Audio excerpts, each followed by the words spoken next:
the uncomfortable truth is that base layer Bitcoin is not for everyone. There is not enough sats. Like the math doesn't add up. The reality is if we do 10x improvement, it's going to be $10 trillion when it's $1 million. It feels a little bubbly. The chances of a public traded company selling the asset that they claim to have, everybody goes to jail. Equities are amazing for all the entities that cannot buy Bitcoin. I've never been this optimistic in my life. It is 100,000 times more than $1 in 15 years. Every time there's a new technology. So the promise is you're going to be able to free your time to do what you want. But this new technology just causes more work. We're just creating more value, and that means we're going to have more market.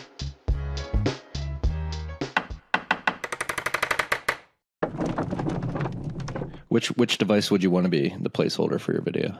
The Q? Ooh, the Q. The Q with a smiley face. It is the moon guy. It is an incredible product. It's my favorite of your products that you've launched. My daily driver. Playing around with it. And you guys just launched some awesome features too. Yeah, I do enjoy the Q is my preferred.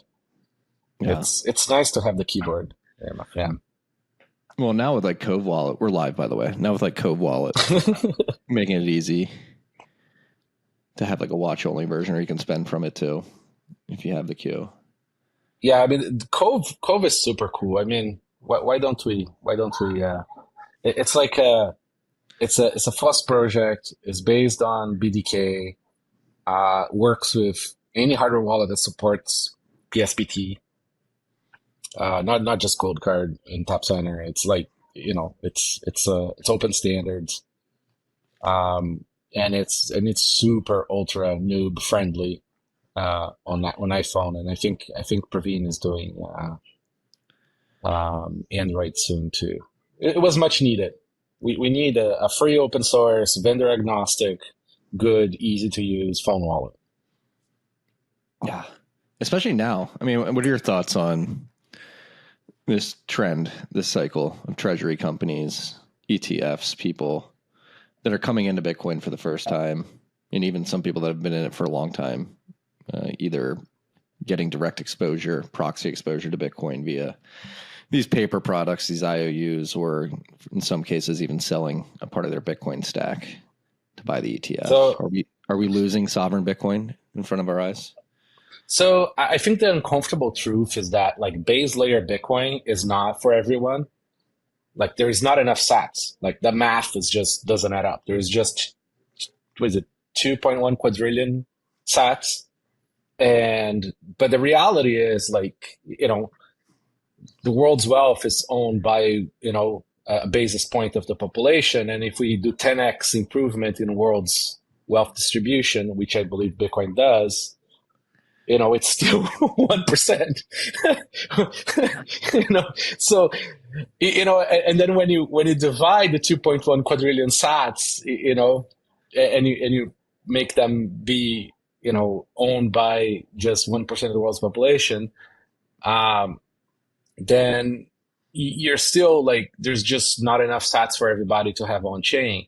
So I think the ephemeral grandma, or you want to call it the proverbial grandmother Bitcoiner, it's just like, it's just bullshit.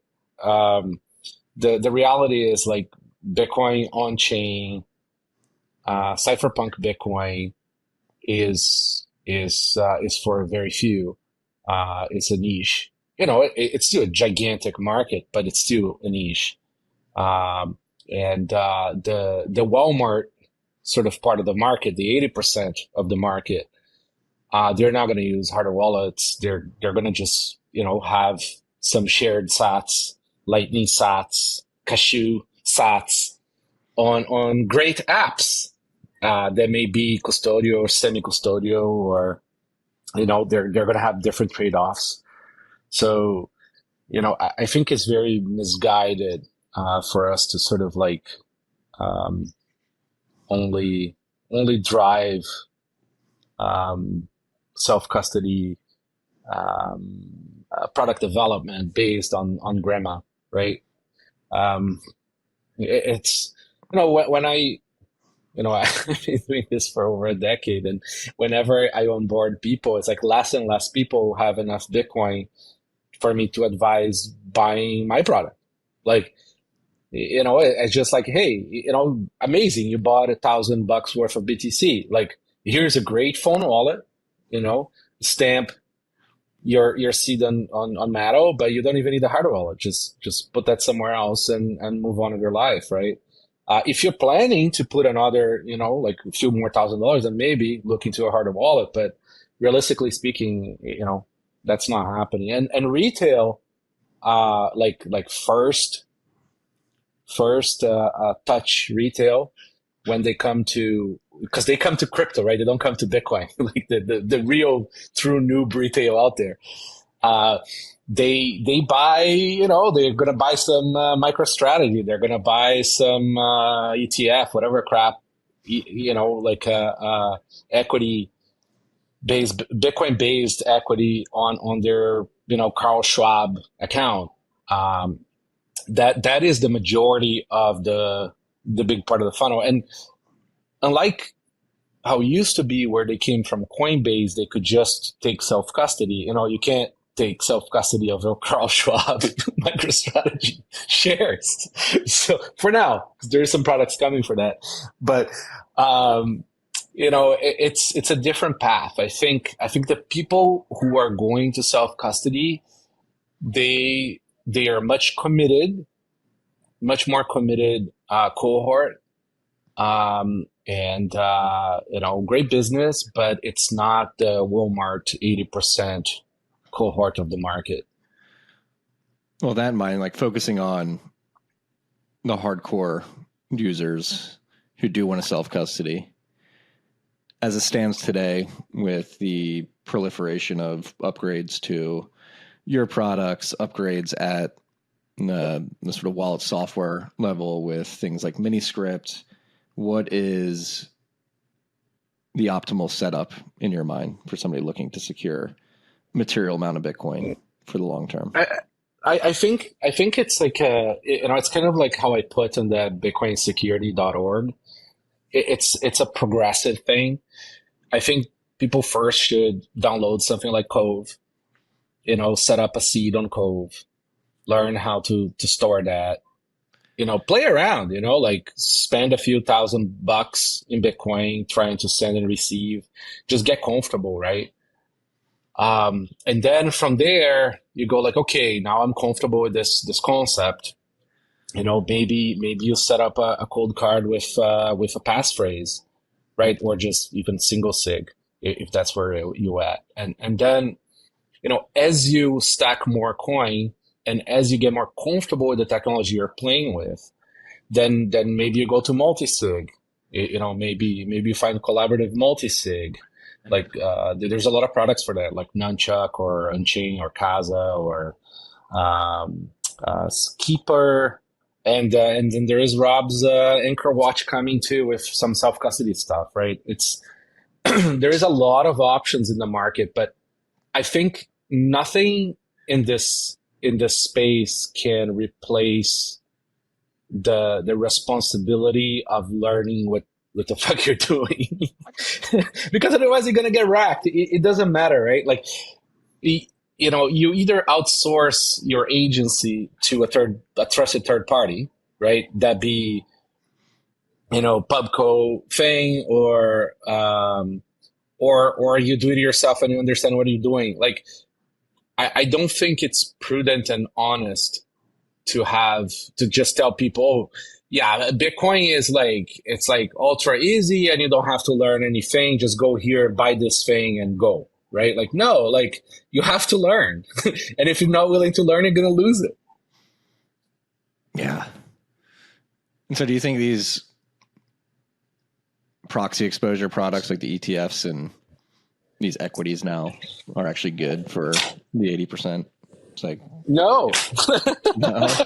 No. Like, I mean, I run BitcoinTreasuries.net and, it is in my interest to pump the equities, but definitely no. The equities are amazing for all the entities that cannot buy Bitcoin, right? So if you're a pension fund, right? Like you can't just go and like market buy, $1 billion worth of Bitcoin and stick it in your cold card, right? Like you have all kinds of like governance rules and treasury rules and, all kinds of bullshit. So, you really like that's what those products are for. Or, like you have like treasury strategies in some companies that they require that the asset produces some yield. The yield is you, sure, but it doesn't matter, right? Like, so that's why Sailor goes and creates all those extra products that make absolutely no sense to a Bitcoiner.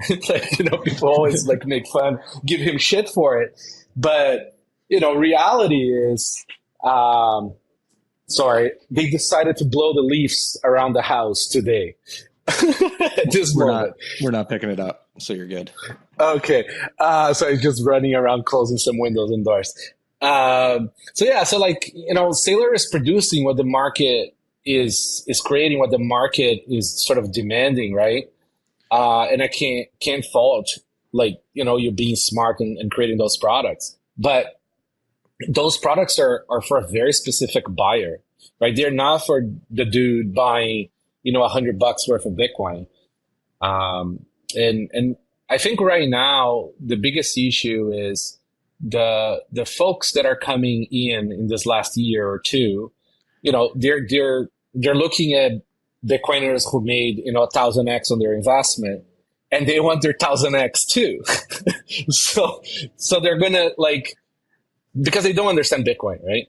So they're gonna like either go shitcoin, which is a lot less these days.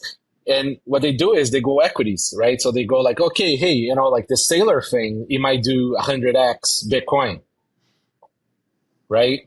And that's what they're looking for. I mean, like, look at MetaPlanet; they did 1,000x or something, right? Mm-hmm. And that's what people are trying to do the usual full-on meaning of the word speculation. Versus, trying to just find sovereignty, right?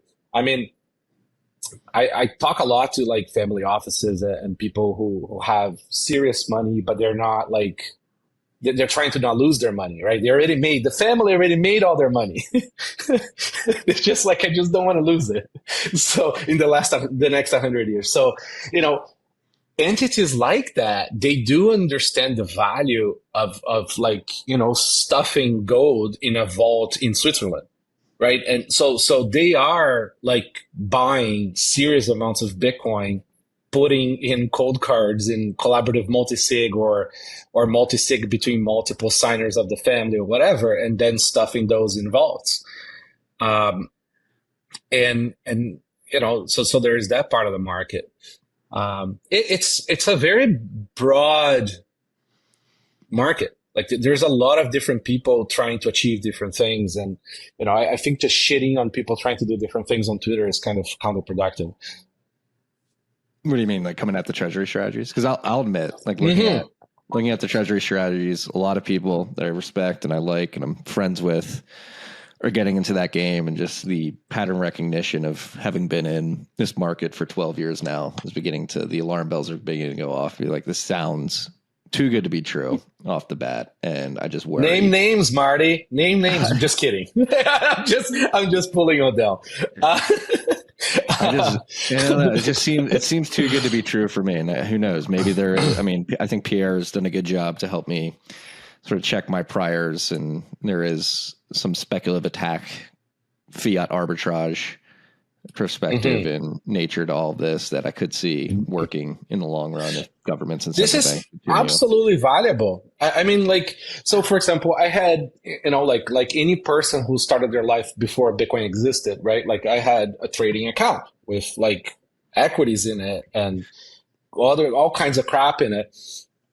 And there is that for companies, there is that for personal, there is that for tax savings free account or whatever, right? I already have like most of Bitcoin exposure in my portfolio anyways. So like, did I buy a bunch of MSTR and make a bunch of money on it? Absolutely. Like, there was no tax advantage. It was actually going to be very disadvantageous disadvantageous. Oh my God, I'm bubbling words here. Disadvantageous. Disadvantageous to not do that, right? So you should maximize your income while minimizing risk and trying to have the most amount of exposure to Bitcoin as you can.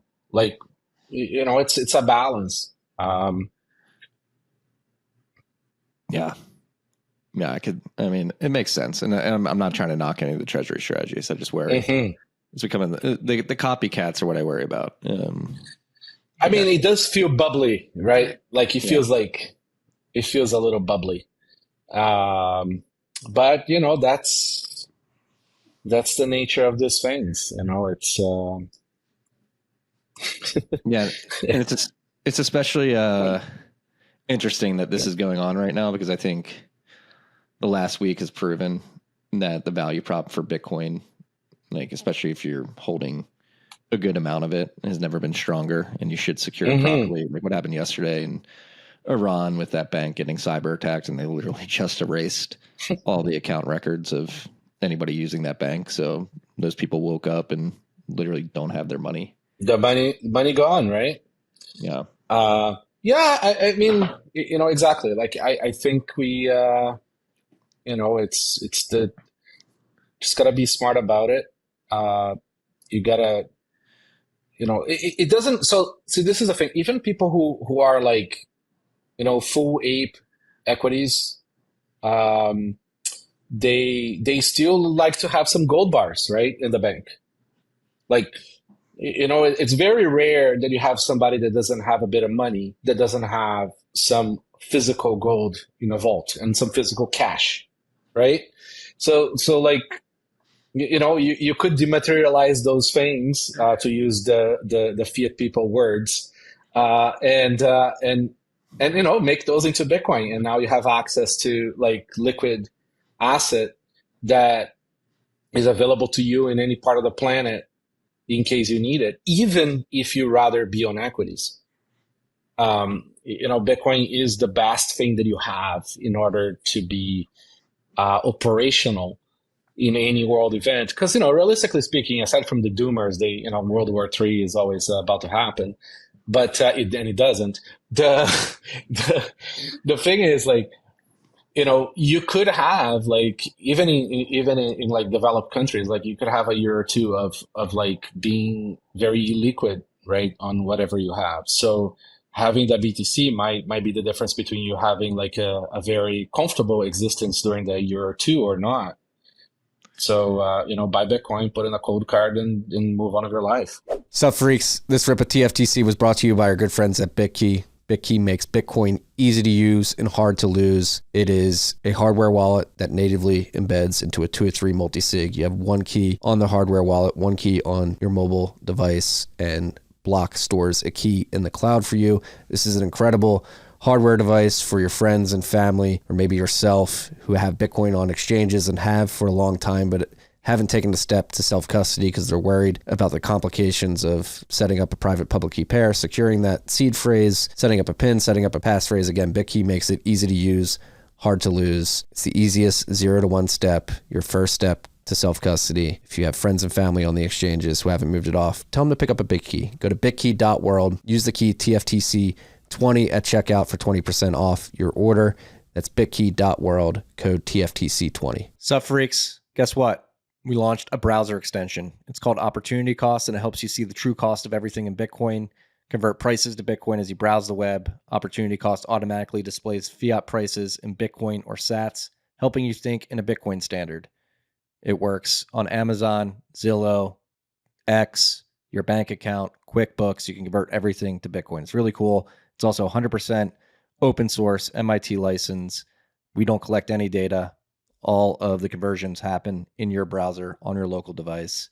It's a great way to recalibrate your life and begin thinking in sats. Go check it out at opportunitycost.app. That's opportunitycost.app.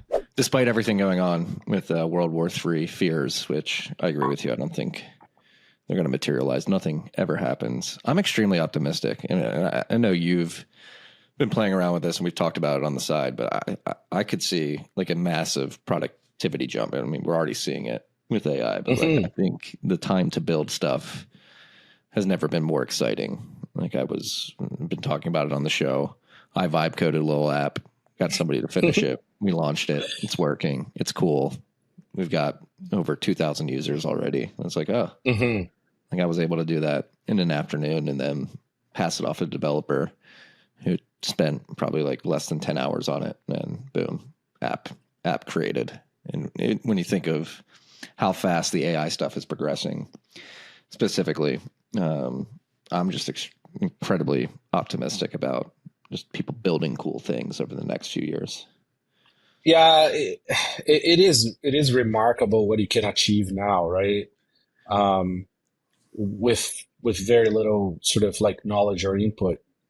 The bots do a lot for you, but again, it's like the bots are amazing. They're say the next 5 years they're going to replace maybe 30-40% of the the middle of the curve. There's a middle out of the bell curve here that gets replaced.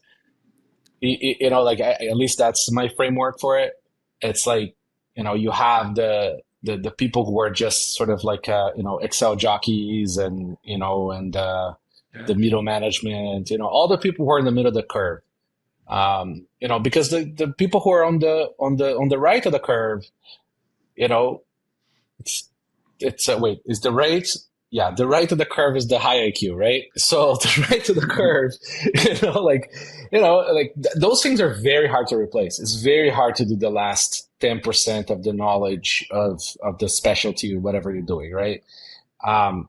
That's gonna take like forever, and then the left of the curve, they're cheap. It's like super cheap labor, super cheap specialized, it's like super labor based things, mechanical things, right? Like things that are still cheaper to do by people than to do by machine. Like the way I like to think about it is like when you have strikes, like, in large companies, and then what the company does is they raise employee salaries to meet the demands of the union temporarily. And then they just, because the market demands it, that they make it cheaper. Don't pass the cost to the customer. Like they will slowly automate whatever makes economical sense, right?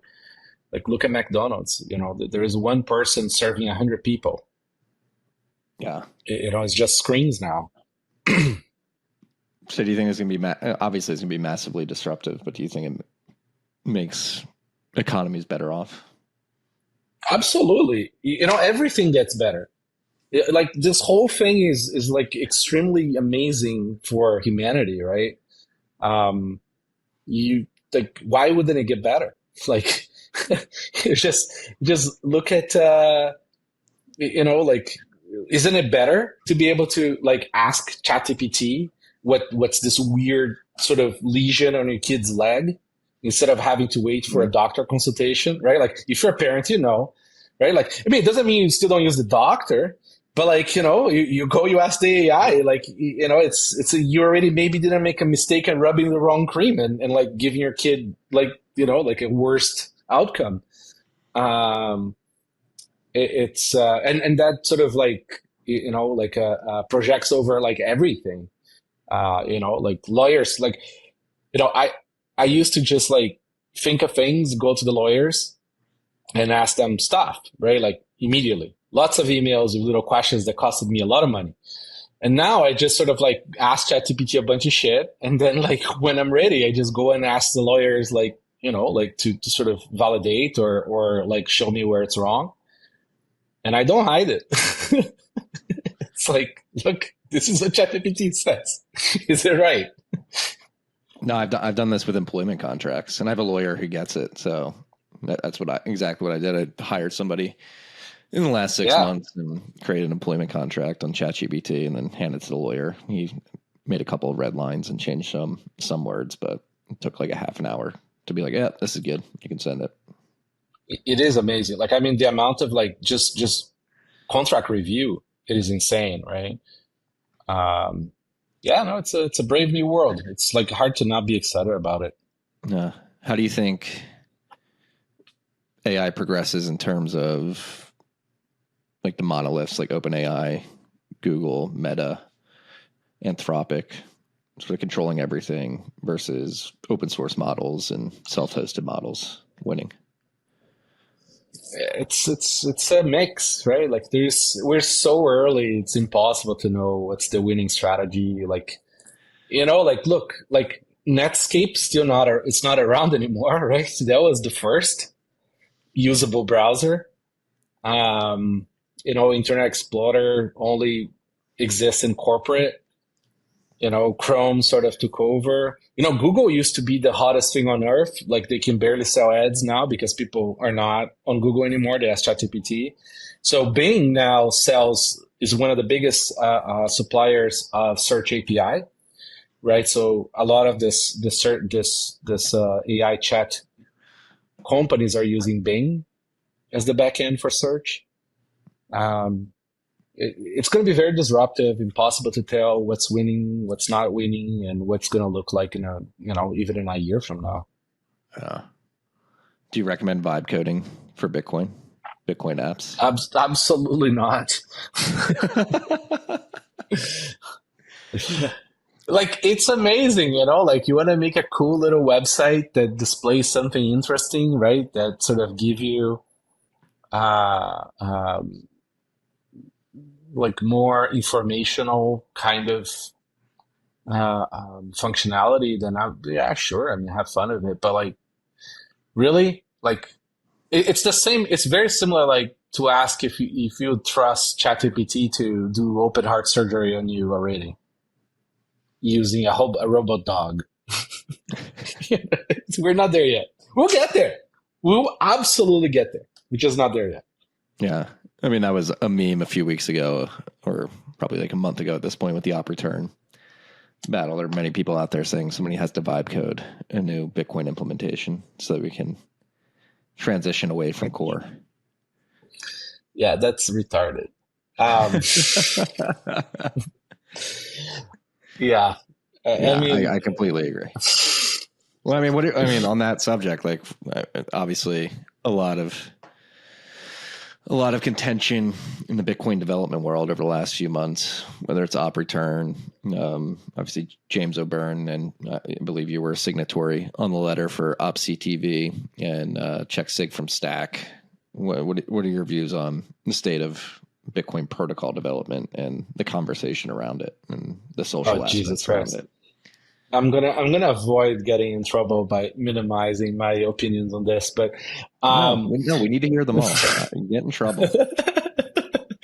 No, like, okay, so I think we're gonna need some form of covenants. I think we're gonna be way better served by having vaults that are on-chain spending policies.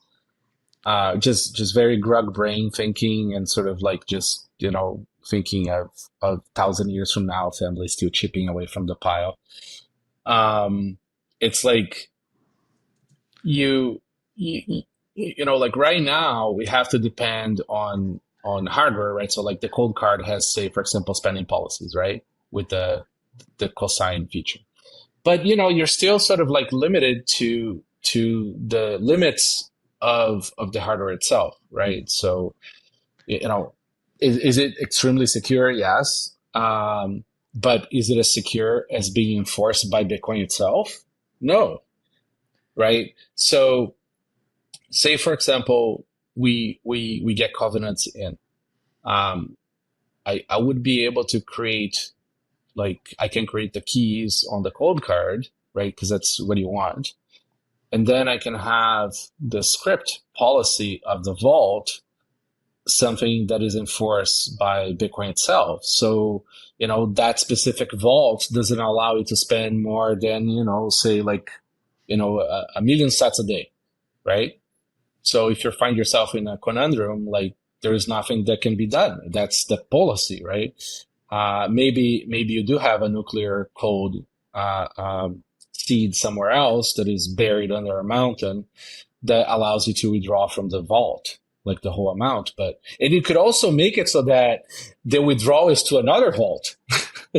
So, there is many ways to skin this cat. It's just like, it gives us like a much bigger design space with on-chain enforcement of rules. But that's the key. That also helps people share UTXOs better for Lightning, for all kinds of other weird shit out there that will help bank the world. It's is it a need to have though? Yeah, not quite. So, maybe that's the task to see if it gets, developed further and merged eventually. But it is a very, very nice to have. And if more people start getting robbed, maybe it becomes a need to have. Yeah, that's was going to be my question. What is something that would make it a need to have? And to your point, more people getting robbed. Or I like the way James position OpVault, which I think a lot of the functionality that OpVault designed would be capable with CTV as well, which is like we need to get to a point where exchanges cannot be hacked, essentially. Like exchanges become unhackable if you have the correct DevOps team creating structured vaults that make it impossible to actually steal Bitcoin from an exchange. Yep. Then the other argument is like something like Arc, if that gets product market fit and hits a certain scaling threshold that could be increased with something like Covenants, that could be interesting on the payment side and the scriptability side, off-chain scripting. But I think it's something that I would like to see as a Bitcoiner, as somebody who runs a company with a Bitcoin treasury and would like those spending conditions baked into the protocol level. And I worry that I think the op return discussion and just how people are viewing Bitcoin Core as it stands today prevents any meaningful discussion around covenants and check sig from stack moving forward. Like Matt's convinced we'll never have another soft fork again. I'm like, I don't know about that. I think we should have one. And then you have the other misconceptions. Well, we're going to need one. There is one. We have to fix the Unix time code, so that one is not optional. Otherwise, we're going to have hard fork. That's a hard fork, though, isn't it? Yeah, that's a hard fork. Yeah, I mean, personally, hard fork everything. I hate this whole soft fork business and this whole speedy trial business. It's like, as Mr. Hodo is a proponent of that too. It's like bring back hard forks as the correct way of handling the network. People need to grow a pair and just accept that the hard forks are the way to go. But yeah, it's important. Yeah, it's and I think another sort of misunderstanding. People look at SegWit and Taproot and see the unforeseen consequences or second order effects of implementing both of those with the emergence of inscriptions and ordinals and think we can't do another soft fork that changes Bitcoin because who knows exactly what it will enable. And if somebody's non-technical, I can see that point. I've made that point in the past, but how do you get the non-technical person like over that hump of understanding that something like CTV or check sig from stack is a much different sort of upgrade to Bitcoin? No, it's just you won't carry the average person along with any of this stuff. It's gonna be some marketing thing, like no different than Taproot. Everybody just went along with it. It's like, look, everybody has some green dot on their, or was orange dot, whatever it was. I can't remember anymore. But they see the trend forming and they follow. Right, the majority are just followers, which is very reasonable position. People have better shit to do in their lives than be arguing about Bitcoin opcodes. Yeah, what really matters is, you have to get the miners along. You have to get the big economic actors along, especially the people who validate a lot of transactions, right? Like exchanges and things like that. And that's it. That's enough. Yeah. That's another sort of uncomfortable part of the conversation. Everybody spinning up NOTS nodes, moving away from core, the whole concept of like economic nodes, which I think towards the end of the SegWit battles became clear to people. But I think since 2017, people have forgotten about that. Like unless you're actually validating transactions and moving transactions through nodes? Like, what is the impact of your influence on protocol? I mean, the block increase in the SegWit discount was like a terrible thing, but it was the thing that didn't split the network, right? That was the compromise. And I think a lot of people didn't realize that the block was being raised, the block size. The weight, block weight. The block size too. We made it a lot bigger. As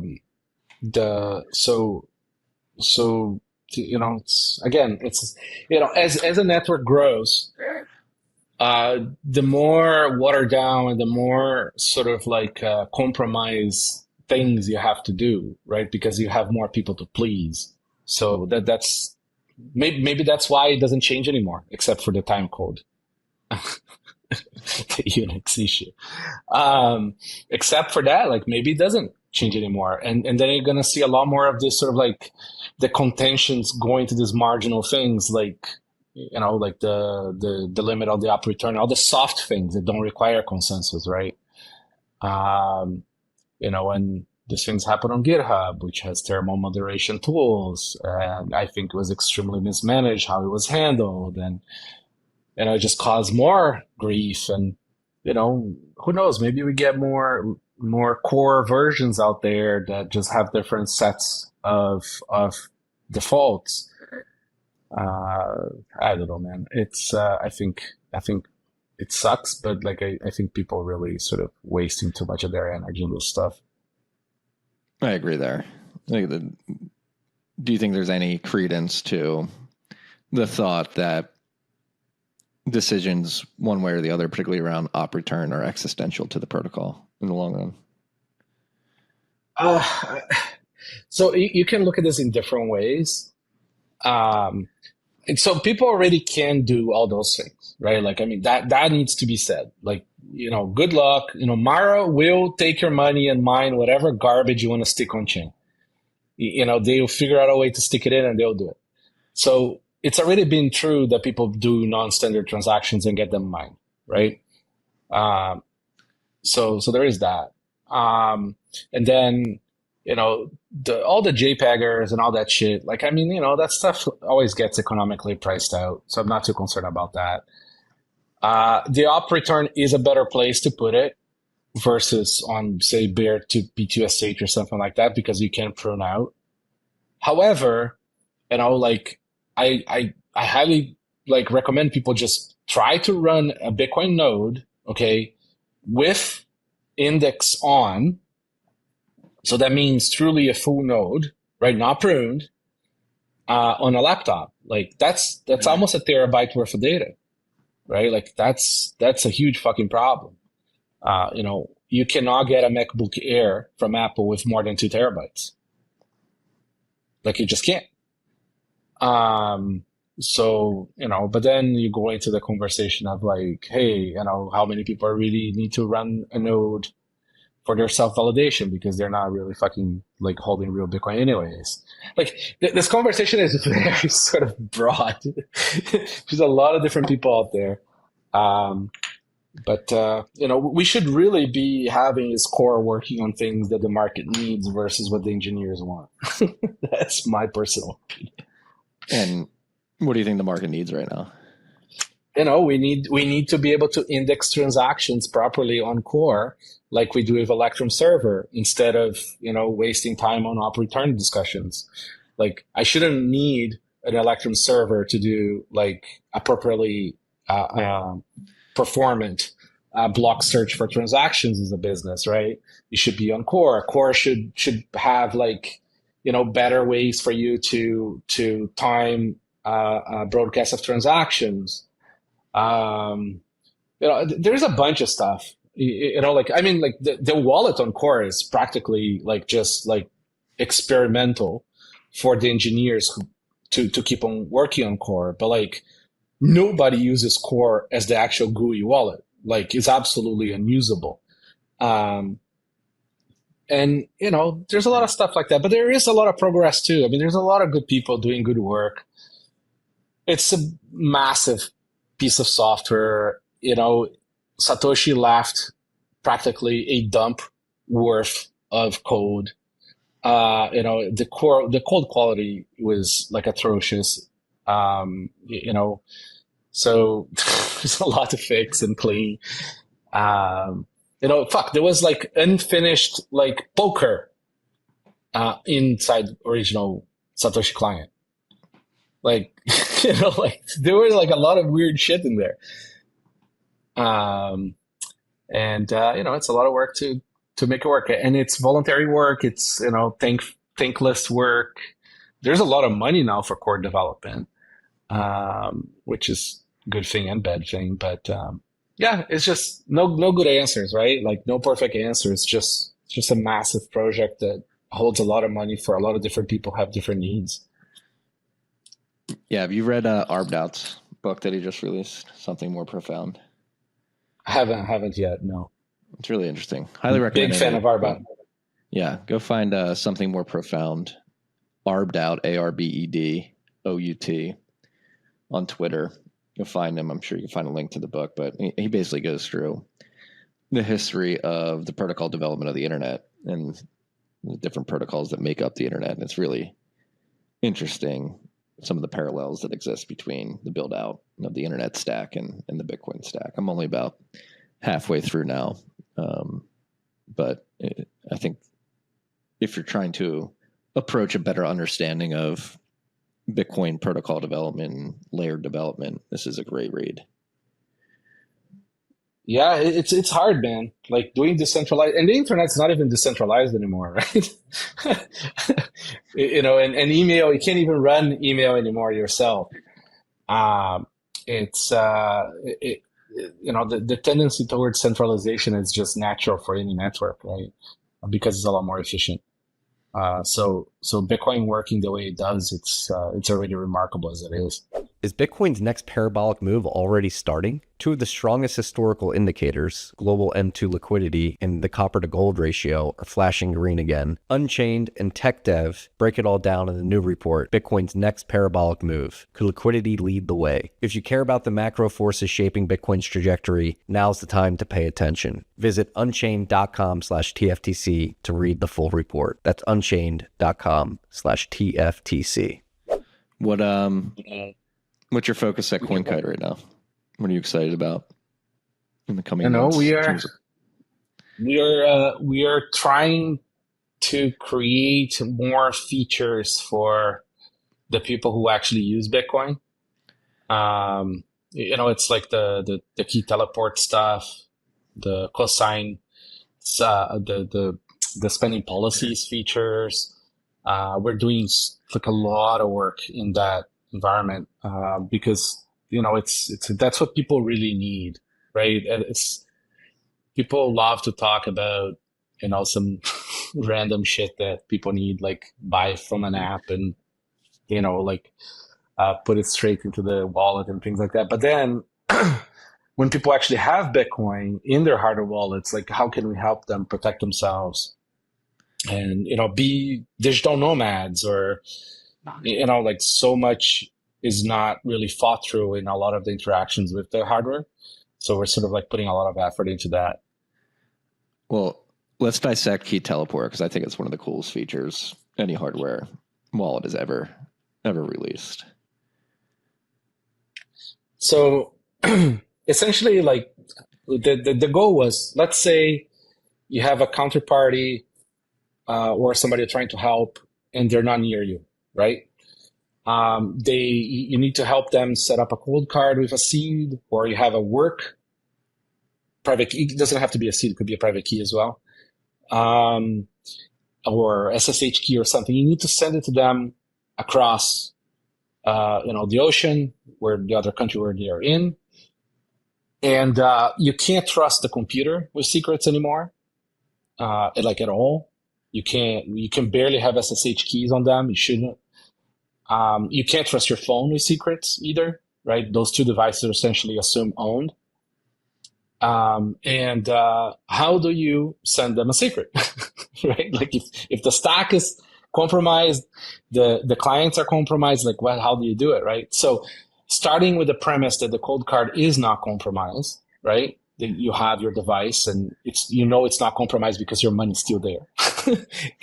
So you want to send the secret to somebody else. So we created a little protocol that works over either a video call or NFC tap. And essentially, you scan a QR from the receiver, and then we create a tunnel, and we can send the person any secrets from your cold card. And it could be a password from a password manager inside the cold card. It could be a secure note. It could be a seed. It could be a BIP85 seed that you're trying to set up somebody else, like anything really. And it's very, very easy to do. Yeah.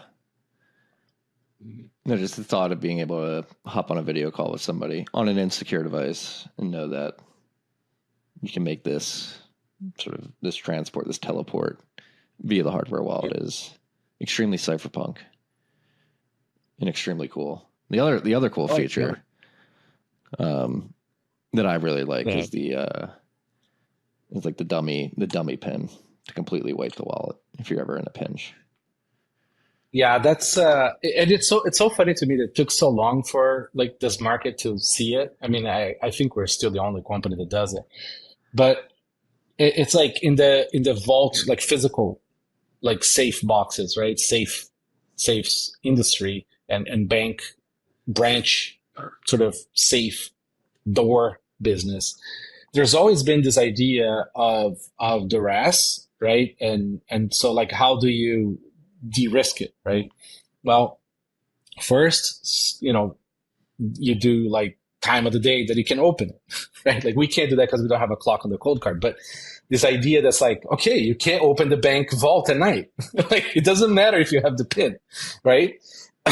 So they do that. So what we do is try to copy some of that stuff in the limitations that we have, right? So you can create an amount of pins, and the pins can do different things. So you can have a pin that wipes the device. You can have a pin that bricks the device. You can have a pin that sets a timer to the device. So, you can show that like the device it won't let you log in for another 4 hours. Right? You can have a delta pin that hides your passwords. So maybe you have a multi-sig and you don't care if they take the seed, but you want to hide your passwords that you had hidden in there, right?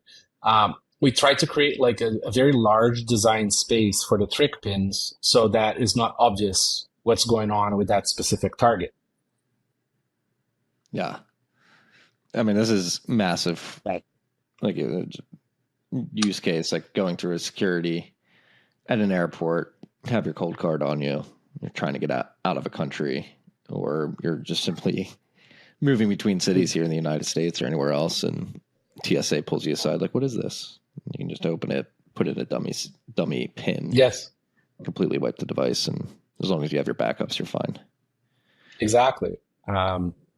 It's like the device is not the final rest place for the seed, right? Like the seed should be in metal somewhere, very difficult to get to. And if that has an extra passphrase in metal somewhere else, if it's geographically distributed multi-sig, whatever. But like, you have to look at a hardware wallet. It's sort of like the operational side of the seed, right? It's like, it's what you use to sign and to store it while you need access to it, right? But it's not the backup. And the backup needs to be physical because you just never know, right? Like you shouldn't use servers as cosigners if you don't have access to signing the money out without the server, right? Because servers go away, the internet goes away. There's a multitude of risk scenarios there where your ultimate place is really that metal, because that metal doesn't burn at the house, right? That metal doesn't go away when a company goes out of business. And you can just load that seed into a new vendor hardware wallet. If cold card didn't exist anymore, you can just do that, right? You can just load that seed into some other hardware wallet. It's a super important thing. Completely agree. My camera just changed, so excuse me. No, it is really important, and not only that, it's I think optionality is just very important, particularly for the hardcore Bitcoiner. And that's what I'm curious too, because you mentioned like servers, and that's been a big topic of discussion, like proof of reserves at MicroStrategy, everybody custodying their treasury allocation either with a combination of Coinbase and Fidelity or somebody else. And I really would love to see like companies not rolling their own stack, but using products like Cold Card to do multi-sig or to actually custody their own Bitcoin. Obviously, there's some regulatory hurdles and compliance things that people kvetch about, but I think in the long run, it's not good to be sort of sending millions of Bitcoin to Coinbase to solve these problems. Like you have, yeah. Funny enough, I mean, there is already quite a few qualified custodians that do support and use Cold Card, right? Like, you know, as part of the signing quorum. I think another part of this is that like there is very little advantage in being public about your custody strategy, right? Because you're just incurring more risk. So I completely understand companies now wanting to do things like that. There is an interesting standard, I forget the name now, to do some version of proof of reserves where it doesn't really dox the UTXOs. Which is kind of nice. I mean, is it as good as doxing the UTXOs? Absolutely not, but you know, it has trade-offs, but still, like, it is an inch forward, right? But the thing is, I mean, like, you saw what happened to MicroStrategy, right? Like, the coins got all doxed. So it's, I mean, assuming that they're correct, I mean, you know, it's there. Remember, right? Like, you know, even though Enron did happen, you know, the chances of a public traded company to be like, you know, selling the asset that they claim to have, like everybody goes to jail, right? Like if they get caught, I mean, they might not get caught for a while. They might be able to, you know, maybe it's a gap on like it's a small tranche of whatever they have, but you know, it is serious crime. You know, like, and if the accountants are in it, which happens with Enron, you know, it's even more jail, right? I don't think, you know, like it's in everybody's interest to do shit like that, but you know, it does happen. So like, you know, there is risk. Again, it's like you're holding an equity. There is operational risk, management risk, you know, and a bunch of other risk. So holding Bitcoin is better yourself, but you know. What are your thoughts on like products that like, let me phrase this another way. Like Bitcoin is boring.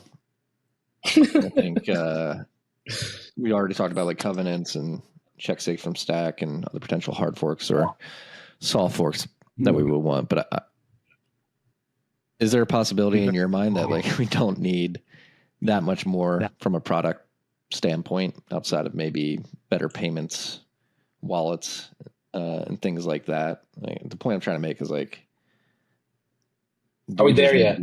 Yeah, like do we just need to integrate Bitcoin into more sort of financial products? And it's not really on the technical side, it's just creating structures to stuff Bitcoin into.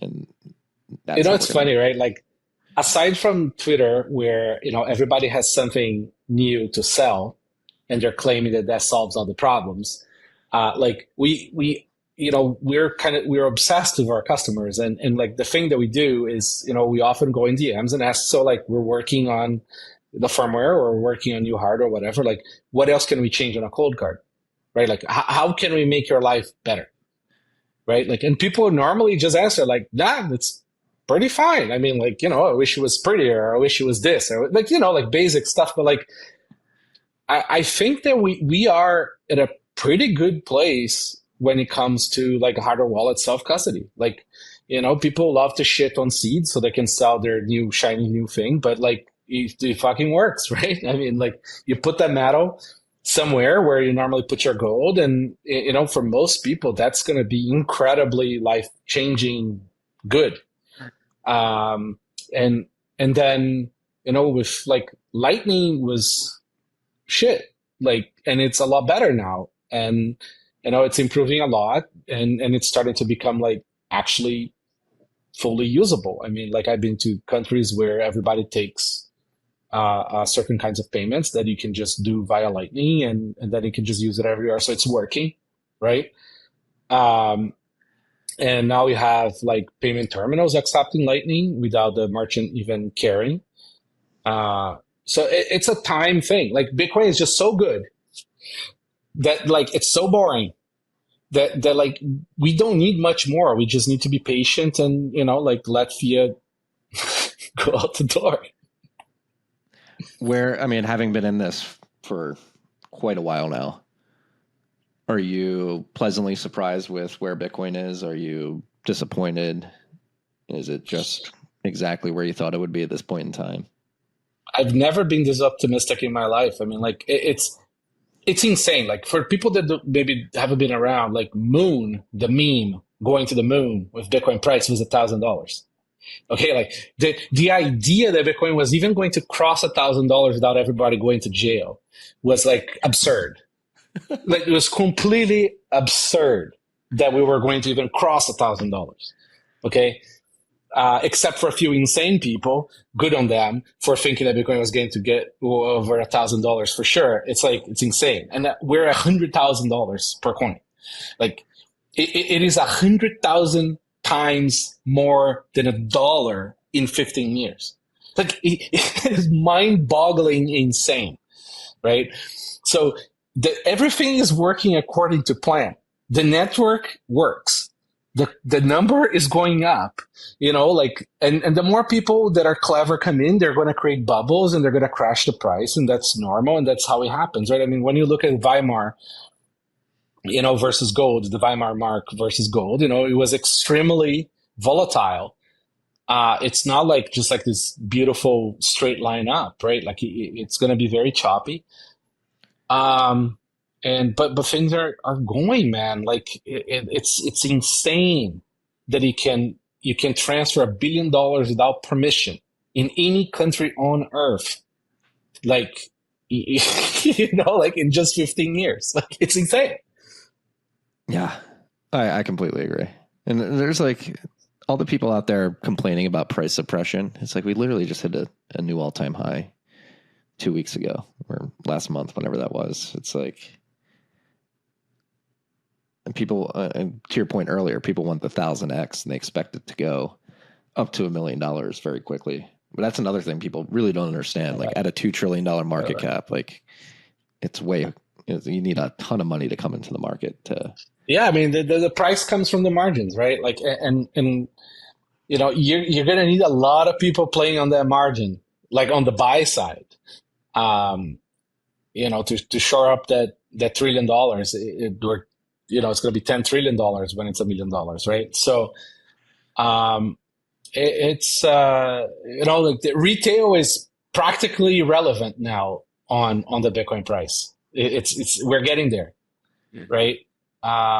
Remember, like retail doesn't move like even equities that much. What really moves equities is all the retail that has a pension, and then the pension funds move that equity, right? Like, or the people trying to do bullshit with the derivatives, right? But realistically speaking, it's like that just the amount of money you need doesn't come from, Joe who owns a cafe and decided to like dump his $100,000 in savings into Bitcoin, right? That's not going to do it. No, that's certainly not. Yeah. And that's what, I mean, I brought it up because people need to get out of the Twitter bubble. It's not, Twitter is not real life, people. Like seriously, not healthy. No, just like go there, shit post and leave. Don't even read the replies. No, it's like I do feel like there's a part of the market or part of the people paying attention to Bitcoin that just like want to be online all day, every day talking about it. But I'm becoming more convinced. It's like it's just going to become boring. Go build a business and stack Bitcoin quietly. Like there is no dollar conferences except for like Jackson Hole. Where where like the print masters go to sort of chat with each other there.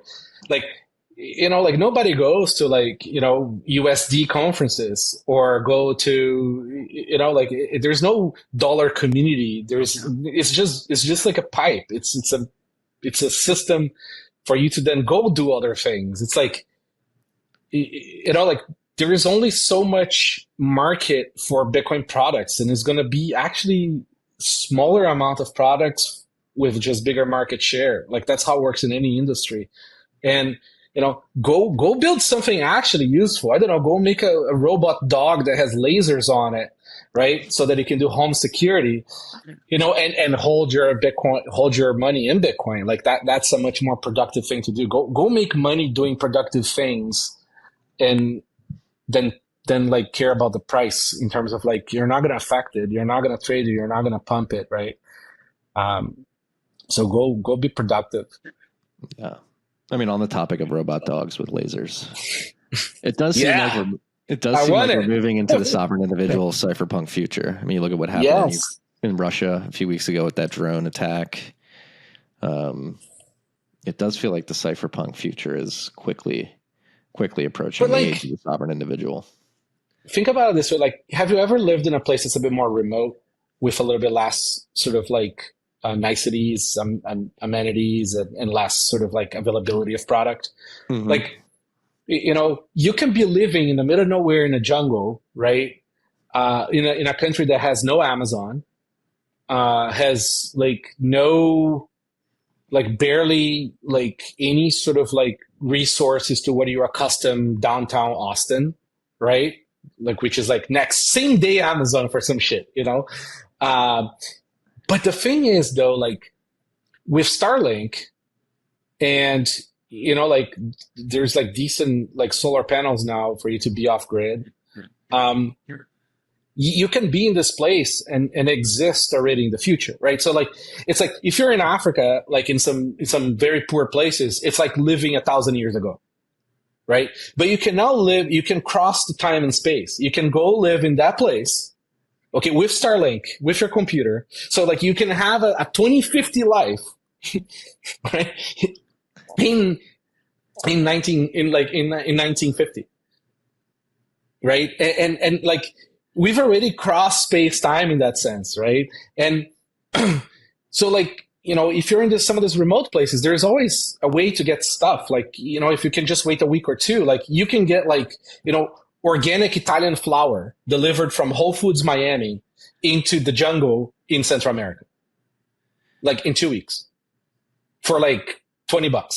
Like it is insane, right? So you can get the niceties if you have a little bit of patience, just because of the actual physical moving of that product, right? But you do live on time, right? You can, if you're a trader, you're trading from that place, you're doing whatever you're doing, you can still exist there. Now imagine when we have this things that seem like sci-fi for us, where like, I don't know, like you're a humanoid personal security person, right? Like, you can just order that on Amazon the same way you order Starlink on Amazon. And 2 weeks later, you have a humanoid in the middle of a place that everybody around you lived like 1,000 years ago or 100 years ago. Sorry, not 1,000, 100 years ago, right? It's like, but if you actually like pay attention, being a little bit more outside of the daily grind of a Western big city, like we already have those, like we already are in the future. It's just that it doesn't feel to you like we are, because you're just sort of like, it's kind of like the slow boiling frog thing. You're just sitting there in the warm water. You haven't noticed that everything around you is already like developed an extra 20 years in the last 1 year, right? But if you're in a place where there's a stark difference, like you do notice. Yeah. I mean, even in Austin, this is a bit counter to what you're just saying, but like the explosion of Waymo over the last year. Like I remember a couple of years ago, they started like testing, and it was like cool to see a Waymo, and it was like, oh my God, who's in that? And they had like a very strict sort of boundary through which they could do rides, and rather quickly, like in Austin today, I'd imagine like every 15th car is a Waymo that you see on the road. And to think of how quickly that autonomous fleet of cars sort of went mainstream in Austin is pretty insane. It is not like, I mean, even just Uber, right? Like you don't even have to get to the, like, so Uber verticalized the whole taxi experience, right? Like eons ago, one of my side businesses was like some high-end taxi dispatch software, right? And like we were doing like one of the largest North American companies doing the dispatching back end for them. And you know, like Uber came in and completely killed them. Like, because why? Like, because like you can't compete with a tech company hiring somebody else's tech, right? Like you have to become a tech company yourself and have that experience all sort of verticalized and combined, right? And you know, like in the last 10 years, like you press a button and a car fucking shows up. And it takes any kind of payment method. Like you don't have to talk to the driver. Literally one checkbox is don't talk to me, driver. Right? Like it's like, it's practically a robot placeholder. This is what like maybe people are missing in this development of the last 10 years. They're like, that's happening to everything. We're just like so many parts of our economy and products and services, like they still have a person there, but that person is just a robot, like placeholder. I know it's just a placeholder because like maybe that position, either we're not quite there in capability of the robot or the robot is just too expensive, which is normally most of the case. So, but another 5 years or 1 year, like that person will be replaced by a robot. That's why like, you know, it's so idiotic what unions are doing with like large, like for example, DHL in Canada, they stopped taking packages this week. They're just like, okay, we want an increase in salary. Like, you know, and the company goes like, well, the market can't bear. You know, then the union is like, not my problem, right? Like, so like that means what? Like, you know, DHL is going to cave, right? Because they need to continue as a business. So they're going to figure out a way to cave to a certain extent, and they're going to probably to defer the increase, right? And then what they're going to do is just like, you know, replace 10% of the workforce in the next month, and then replace another 20% of the workforce in the next year, right? And then they'll find another balance again, right? And that's just a trend on everything. You know, AI speeding up that, you know, like just hardware development speeding up that, you know, consumers being comfortable with robots is speeding up that too.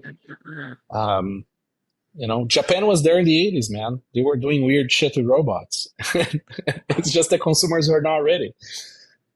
Yeah. And this is something I think about a lot in the context of looking at my kids. I think my kid, my oldest is 5, and I think it's like a great time to be 5 because I think we have a period of time to figure out how this disruption is going to play out and position, at least me, position my kids to succeed in this new world as things transition. But that's like thinking, like experiencing this fast accelerating change and playing with the tools and seeing how it's affecting my life, like looking at my children and being like, all right, how do I position you to be okay when I think it's safe to say within the next 10 years, there's going to be massive labor force disruption and the world's going to look completely different in terms of how work is viewed and what humans are actually doing. Yeah. I mean, like, so my wife does way better reading than I do, right? I'm full dyslexic. So like she reads to the kids nice. I read to the kids like poorly. So, you know, what I started to do that's a lot more fun is like for a couple of years, they would just ask me questions in bed and I just sort of like answer. So they would ask me, how do you make a car? So I'd explain how you make the car, right? Like, how do you make a rocket? I'd explain how you make the rocket, right? So I was essentially a father ChatGPT for kids, right? And then like, you know, it hit me like 6 months ago or whatever. I'm like, fuck, I should just like turn on ChatGPT on voice. And we can ask together the most absurd questions. Right. And like, man, it's so entertaining. Like, because kids are going from first principles, right? They're completely unbiased first principles type of questioning. And they get really annoyed when the bot doesn't want to answer them. So, because, ChatGPT is fully cupped, right? So like they don't want to answer, like, so for example, my kid was like, how do you make mustard gas? Right? Because they heard on some book about the mustard gas in World War I, right? And ChatGPT is like, oh, that's not safe for you to do, and doesn't want to answer, right? So then they start to try to hack the matrix here, right? Like they're like, yeah, okay, but what if I was trying to teach some kids in my chemistry class or whatever, right? Like, so they try to get around the prompts, and it is fascinating how the kids jailbreak a lot of the technology, and that sort of like gives me a lot of hope, because it really shows that, like, a 6-year-old can already grasp that even though there is this like computer authority, subject matter authority, with a certain decorum, like the kid is already interested in how to break through that, right? Like, so they're already de-slaving themselves from the AI stuff, like, as kids. And that's super cool to see. Now, like when you project that towards everything else, like these kids are going to grow up, like, being superhumans in terms of like understanding how to know things, right? They know, they're not like, see, previous generations, like the before internet, you'd have like, people would have this sort of like this big ego where they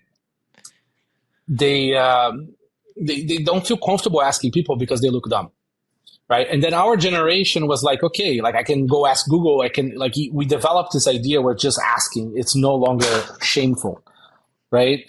So like we're capable of doing that with a lot less ego. Like we're not concerned about like saying I don't know this on a pod.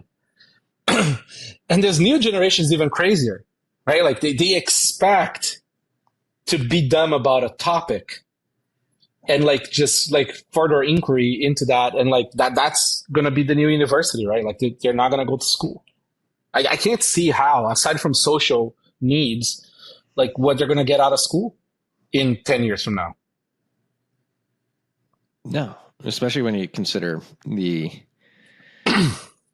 caliber of education that's being put out there, particularly in Western universities. It's like, why would you ever waste tens of thousands of dollars a year to go to university outside of the social aspects? And that's like something I'm trying to grapple with. Like, do you think the social where are you going to validate your fifth gender? Like it's right. Because kids know, right? Like you ask a kid this kind of, like, kids, like, so there was this one kid in their school, right, that like, the parents sort of, for some weird reason, sort of pushed the kid to be a little bit more sort of genderless or like confusing, right? And this is very young kids, right? Like 4. And like the kids go and ask her, like, why are you a girl today? Like, it's not like they're being mean or anything. They're just very confused, right? So kids know this stuff. It's just like, we have this weird society that, like, instead of like learning how to do math in school, they're learning how to like validate their insecurities, right? And like with AI education, all this shit, like, it's going to be very hard to validate stupid, right? That was a bit of a tangent, let alone the like everything else that you can learn. Because, we already had access to all the knowledge, right? Our generation, like you can go on Google and find everything. But you couldn't have Google like then test you and like see, like ask you questions to know if you understood. So you probably understood it wrong. But now with these tools, like the kids can go and self-validate in terms of like accuracy of the knowledge or understanding of the knowledge. And that's what school really is, and then there is like the further inquiry into like, but what if I mix this with that? That's how you get your PhD. It's very interesting, man. It's like how that affects the non-certified professional services is obvious. Like everything gets replaced fast. How that replaces certified professional services is very interesting, because like you might still want a lawyer, you might still want an engineer to sign off on the building, but they're not going to be as smart and as good as the AIs, but they are the person that goes to jail. So it's an interesting, like, where does the buck stop? Yeah. I mean, I've been sort of partial towards the idea that we get back to focusing on the physical world, like building beautiful things. Like I wouldn't be surprised if like sports culture actually explodes, and like that's what humans turn to, is just like perfecting their physical bodies and competing. Like that's what becomes a lot of the focus. Obviously, like with SpaceX and everything there, going to explore space, but because when you understand like the pace of progression that's happening with AI and all the jobs it's going to displace and everything it can do, it's like why would a human spend time doing this that the robot can? And that's the other sort of paradox or conundrum, is that people are screaming like it's going to take our jobs, but they hate their jobs. It's like you don't want to be doing that job anyway. And like, so how do you create conditions that give people every time there's a new technology, you get like this idea that's like, oh, the promise is you're gonna be able to free your time to do what you want, right? But this new technology just causes more work, right? Like it causes new work of different kinds, and like the market just keeps on growing, so it needs more things to be produced, right? Like remember, like when they said, spreadsheets are gonna free up your time, so you can go like play golf in your spreadsheet jockey job. You can, you no longer have to work in the afternoon. That's not true. It's just that company now acquired a lot more customers because he was doing a lot better job with the spreadsheets. So now they need you to work there until 10 p.m. So it's like we're just creating more value, and that means we're going to have more market. There's going to be more stuff to do, right? Like we're not bound by Earth soon enough, right? So we're going to have to be like, creating other things and doing other things. But the thing is that the people who are smart and manage to figure out how to game the system now also have much better tools. I mean, they could be at a beach walking, like while other people are working in a factory, right? Like, some of that is a product of where they're born or, their current reality. But like people have way more mobility to break free of like social mobility today it's like, a million X more than was a year ago. Like, and like just look at all these people on Twitter, literally like publicizing their book of all the stupid vibe coded websites they do that make $5,000 a month. Right. They just, and a lot of them are not devs. A lot of them, like, they're very honest about how they're not the smartest person in the world. They're just hustling and being clever and testing shit. So like the people who are creative, like now, like they can ship, that's a go be creative. You no longer need to be an artisan. The artisan thing was very limited by your capacity, right? Imagination is kind of like becoming your limit. It really is. And that's why I think it's imperative that Bitcoin continues to succeed.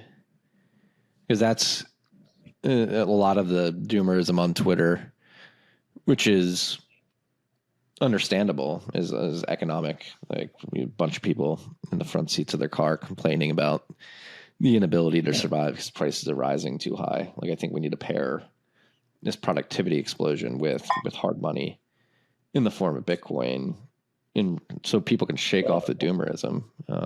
I think people just have no agency, Marty. Like it really is that simple. It's like, like if you go to a bank job, right? Like where like you don't control your time. You literally have a person that tells you what to do with your time from like 9 to 5, right? Like, you don't control your finances. The bank tells you like how much you can spend based on your mortgage amount, right? Like your spouse also has the same fucking daily treatment, right? Like people have like literally like zero agency. It's like, so, like how are you going to be optimistic, or how are you going to like see the upside of all this if all they hear all day is that their job, the job they already hate is going to get replaced? It's tough. Like we need to like, we know, like, they themselves, they have to like figure out how they break free, right? Like nobody's going to hold your hand. Yeah. And is there just some natural distribution within the population of people who have agency and don't?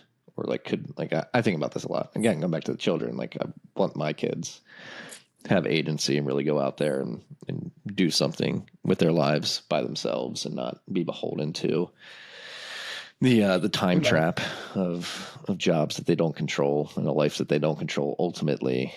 And like, how can I instill those values? And then building on this like AI topic, and particularly the example you used, just using the AI as a quasi Roman tutor that you can just question from first principles and get answers to. Like, will there be an increase in individual agency moving forward, or is it just embedded into population distribution that you're going to have X amount of NPCs and very few amount of people with? Yeah, I mean, like, Western education is just like, mass production of slaves, right? Like, it's like the kid goes to school, they have their time controlled, they have the approved books, they have the approved topics, the approved answers, they have to ask to go to the washroom.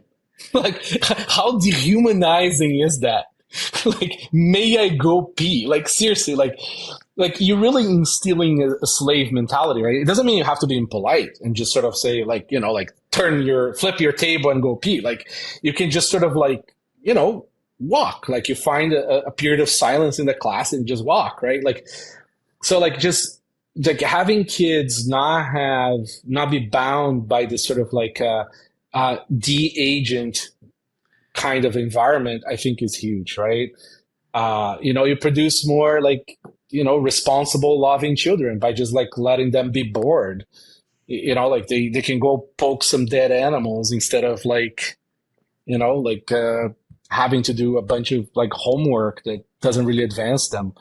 I don't know, like it's a tough thing as a parent. Like, kids crave like organization and crave discipline and those things. So like, how do you find a balance there? And it's a different world now than we grew up with, right? Like, it's like, how do we take advantage of this and try to do our best? Yeah. It's fun though. Be involved. No, go back to your point about like your son already jailbreaking prompts. I think people really, and I think again, going back to like, it's the best time to be a 5-year-old ever. Because I've noticed this with our oldest, like the amount that he's able to actually take in, understand, and intuit is fascinating to me. Like a Bitcoin specifically, like we let him watch Tuttle Twins. His favorite episodes are the 2 Bitcoin episodes, obviously because Daddy works in Bitcoin, but he knows what Bitcoin is. By himself, independently came to my wife and I and said, "Hey, I want to do some chores. I want to earn some Bitcoin." And we were like, okay. Nice. Started like cleaning his room. We set him up with an eCash wallet, and he actively comes to us like, "All right, I'm going to go clean the playroom, clean my room. Can you pay me in Bitcoin?" That's like, yeah. That's remarkable. I mean, like my kids, I always give them the pencil, how to make a pencil, or whatever was the pencil Tuttle Twin book. That's like one of my favorite things. I mean, I wish most people opining on finance and economics on Twitter read that so they can understand why a pencil is so complicated and how does it get made for that price, right? But like, it's like you just gotta feed them what you can, right? They are really a product of their environment. Like, the genetics like help or not help depending on what part of your genetics got to your kids, right? but ultimately, like they really are a product of their environment. Yeah, luckily for my kids, they got their mother's side of the hairline, which is good for them. Yeah. Yeah, it's starting to show there. Yeah, I'm feeling good. There's too much doomerism out there. I'm happy that we're going down this path because I'm tired. I've been a doomer. Hand up.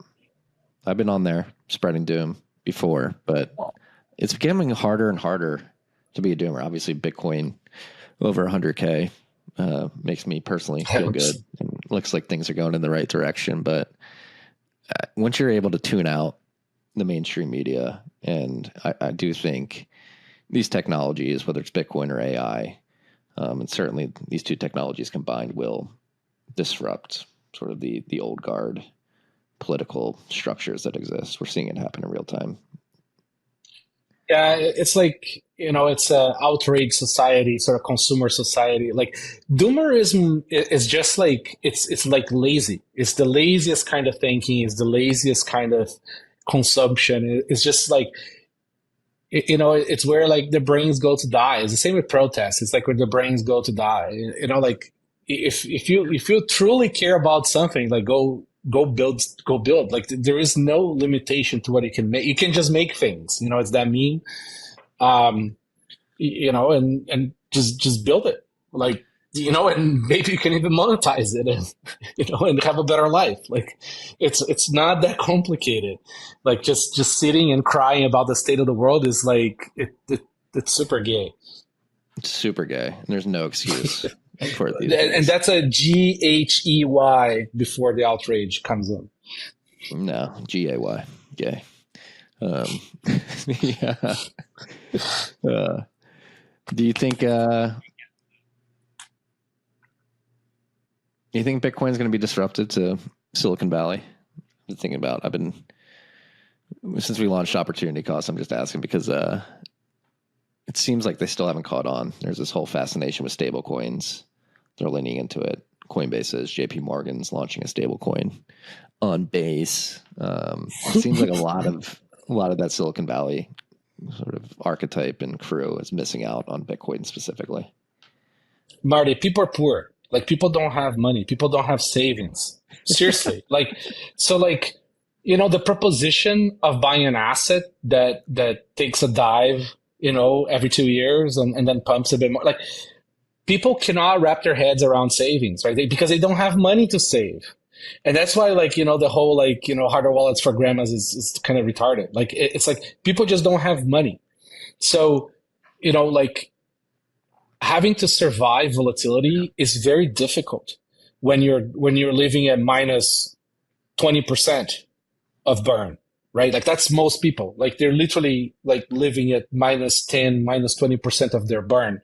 So, that's why every checkout that exists has buy with Affinity in 12 months or whatever, right? And I think Silicon Valley is just tuned in on how to make money out of the people who don't have money. It's like, how can I sell you, a newer version of whatever you have now, so that you can feel a little bit good about yourself and your life by having, 50 t-shirts in your closet as opposed to 2, and having some savings, right? Yeah, I see you don't have enough money to buy that burrito. Don't worry. We've got a short-term loan for you. Right? But it's also amazing, right? The mismatch of how the market is not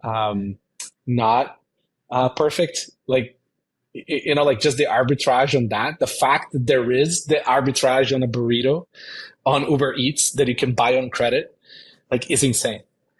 It really is. It really is. It's insane times we're living in. Yes. What else is on your mind? Anything else we should touch on as it pertains to Coinkite or things going on in Bitcoin? Or I think we covered a lot of bases here. Yeah, we did. Just it's the usual. Just we have our heads down, just building more shit. That's the best advice I can give anybody right now. Tune it out. Whether it's World War III, Jerome Powell not lowering rates, Trump, Doge, it's all noise. Nothing ever happens unless you put your head down, put the blinders on, and make something happen. Yeah, find the profit incentive. Artistic projects are cool, but very few people can wake up and leave bed for an artistic project, right? For a hobby project. It's a very special kind of people who can do that. Most people need a need incentive, right? It's start a business on the side so you don't have to quit your job and go straight to noodles, especially if you have kids. But try to build something that is for profit. Because that really sort of helps you focus and that really helps you improve your life. Yeah. It really does. It really does. Well, thank you for doing what you do. I was counting how many of your products I have within arm's length. Right now, 4. I've got a block clock micro right here to my left. I've got, where did I put them? Got some open dimes Nice. in here. That also fits a shotgun shell there. It is perfect for a shotgun cell, now that you mention it.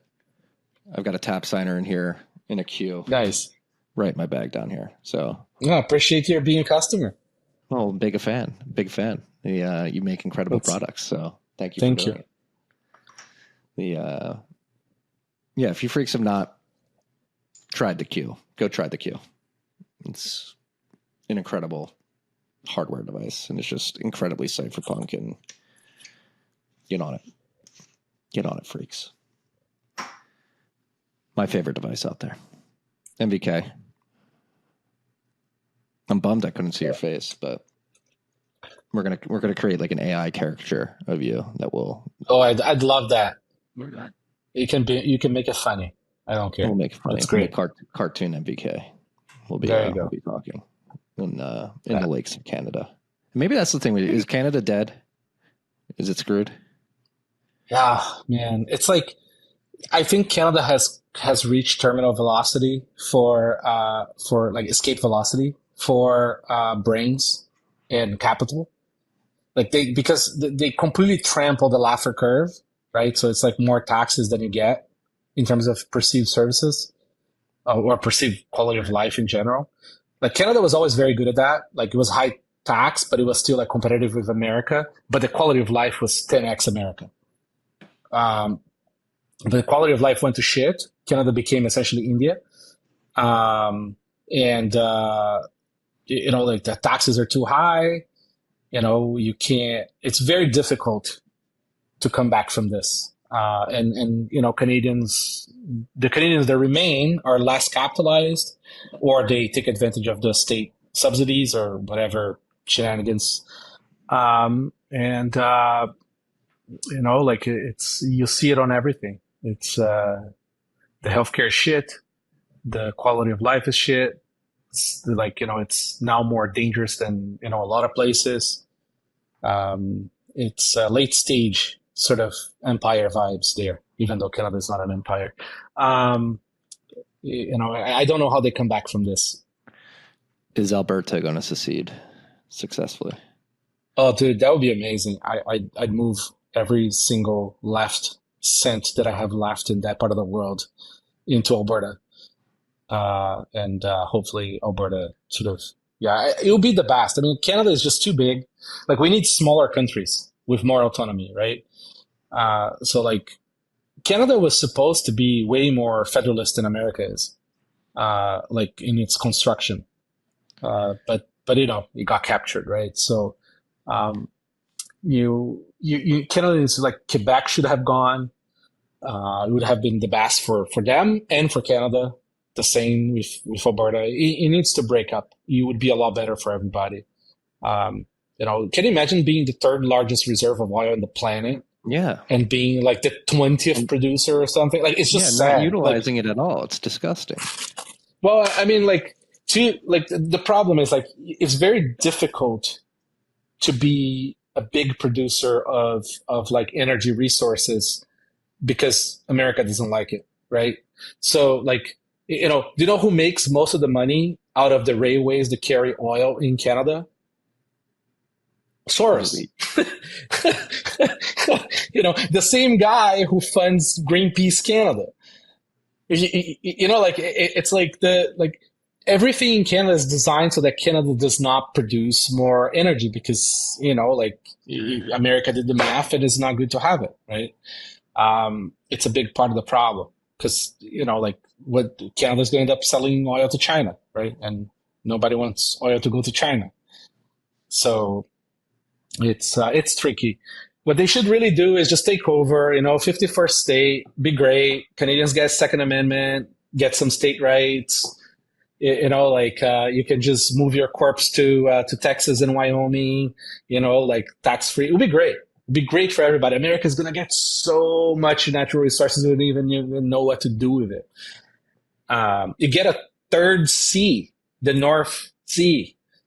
That's a shipping route now. It will be remarkable. So it's like either break up all the shit into a bunch of little countries or just become America. I think would be the best two outcomes. Do you think there's any chance of that? You know, like, honestly, like right now, Canada is just like a great place for US to pillage. So I doubt that would change. And Canadians are proud, like, people who just, at least the Canadians that are left there, they're very gullible, very like this is the COVIDians and the elbows up. I don't know if you saw that political campaign that got, like, it's just pathetic.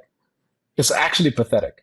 It's people are still doing COVID shots. Like there's people still shooting their children with COVID shots there.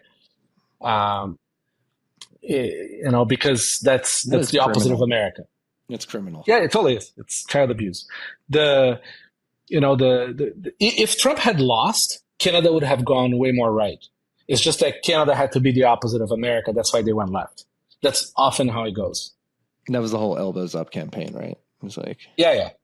And and I'm pretty sure that Carney and Trump went to the same parties at Epstein Island. They're all the same crew. Yeah, the Carney.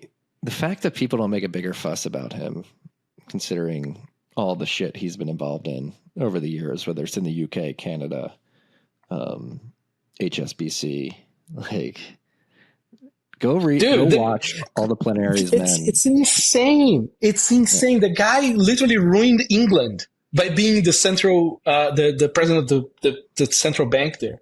Like, the guy was the guy behind all the Trudeau retarded economic policy. Like, and then they go and they like elect the guy, and the guy is like has like pictures and sofas with like Epstein and crew. But the problem is in Canada, like the media, you know how in America you get the perception of two sides, right? Because even though it's all the same uni-party shit, but like at least you get a perception on the soft issues. Yeah. In Canada, there is no two sides. There's just one side. Yeah. That's it. Like it's the state-owned media, and then all the other media is partially funded by government too, with subsidies, right? So you get one narrative only, and the people follow the narrative. It's like there's no agency there. Is Carney better or worse than Trudeau in your mind? I mean, if Trudeau was running, Pierre would have won, which was very unfortunate. Carney is way worse. Well, on the plus side, though, I mean, he might open more tax loopholes, which would be great. Like legal ways of doing tax deference. One can only hope for that, because at least he's a bit more of a businessman, not just like a haircut. I mean, Trudeau is like complete fucking retard. Jesus Christ. It's amazing. But the guy put on the same cabinet. A few of them already quit. So who knows? It's hard to tell. It's, like the country is not going towards a good place. So, how fast it goes south, we don't know, but it's going south. It's going to be a little devastating there. It's a shame. Yeah, it is, right? I mean, like the amount of resources, the sheer value of the country. You have educated people like with degrees and things that are useful. Like you have power, you have everything. Like it's the classic problem of countries that have everything, right? They like countries that have war all the time, they have to be a little scrappier, right? But it is what it is. It is. I love Canadians. The Canadians I met in my life playing lacrosse. Incredible, salt of the earth people.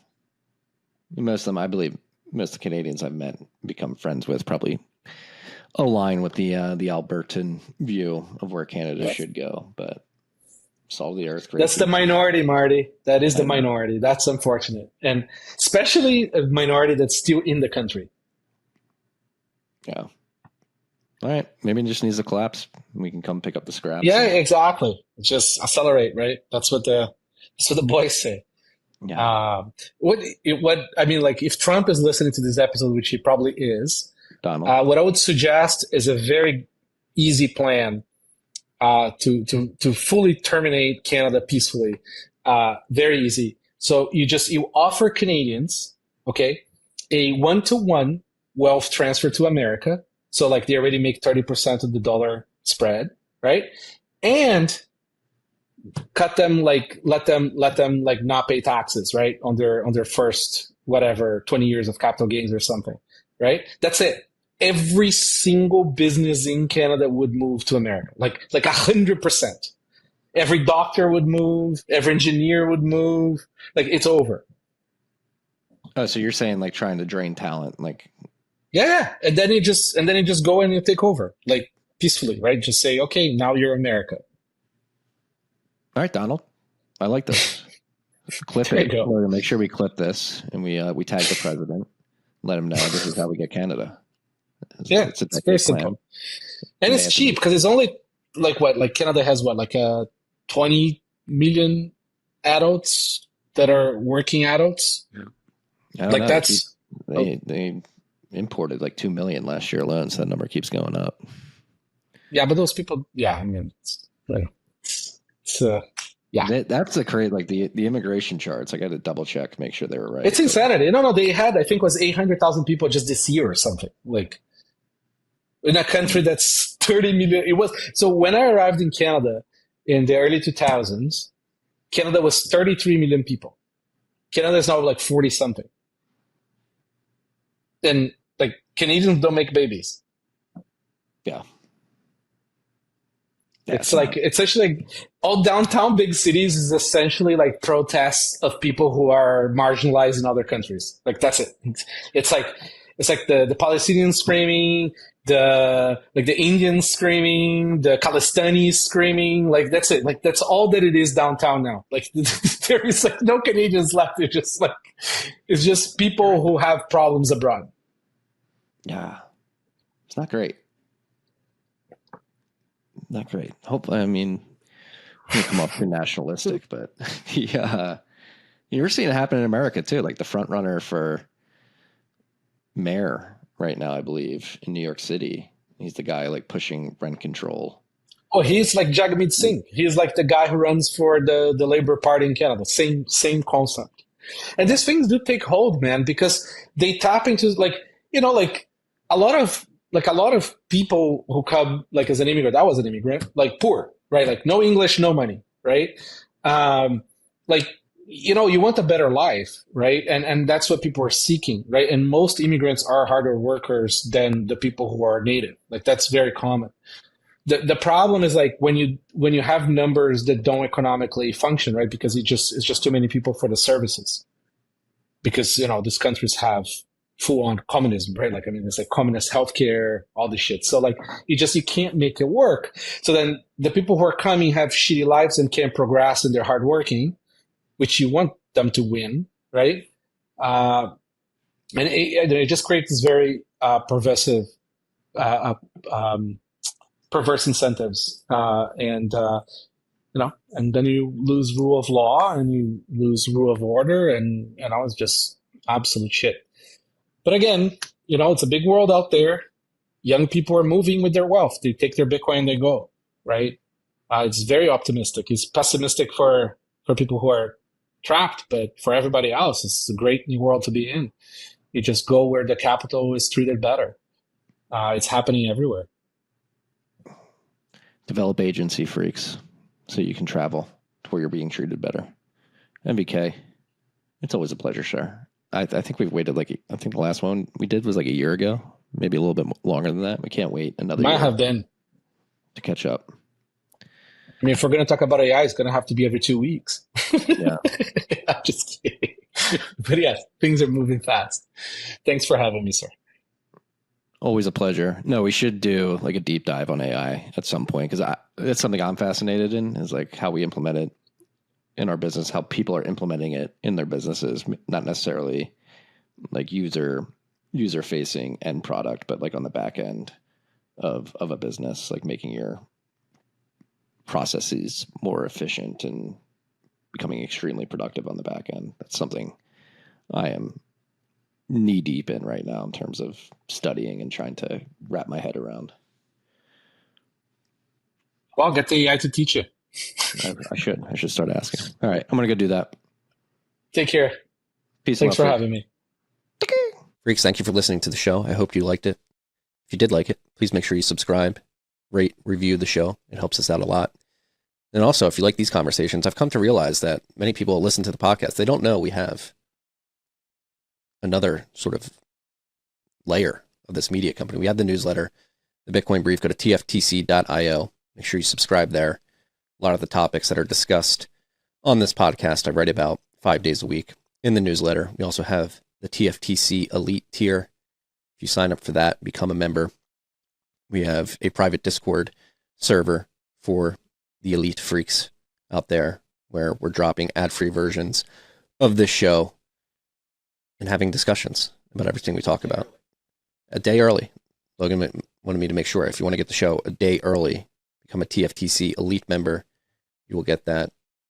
We have our Discord server. Right now it's conversation between myself and TFTC Elite tier members, but we're going to expand that. We'll probably do closed Q&As with people in the industry. I may be doing Macro Mondays. So join us. Go to tftc.io. Subscribe. Find the button in the top right corner of the website. Become a TFTC Elite member. Thank you for joining us. Okay.